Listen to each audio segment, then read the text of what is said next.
सगळ्यांना माझा नमस्कार। आज नवरात्रीचा 7वा दिवस आहे। आज मी कन्यापूजन केले। त्यासाठी लहान मुलांसाठी सपक डाळ, भात, वरण आणि शिरा असं जेवण बनवलं। त्यानंतर बोलवून त्यांची पूजा केली।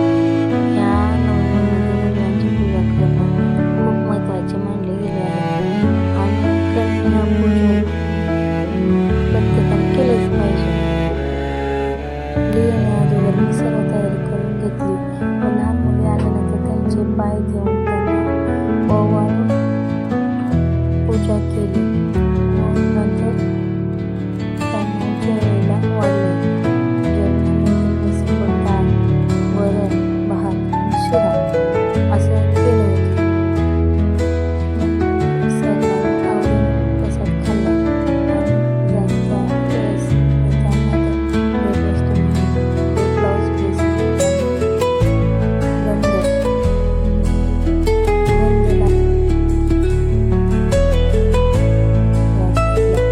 अशा प्रकारे सर्वांनी करून घ्यावे। ज्यांना जसं जमेल तसं कन्यापूजन केलं तरी चालेल।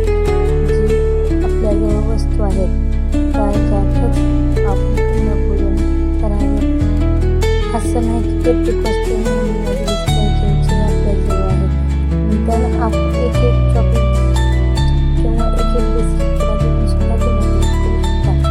जेवढे आपल्याजवळ आहे तेवढ्याच तेवढ्या वस्तूमध्येच कन्यापूजन करावे। जास्त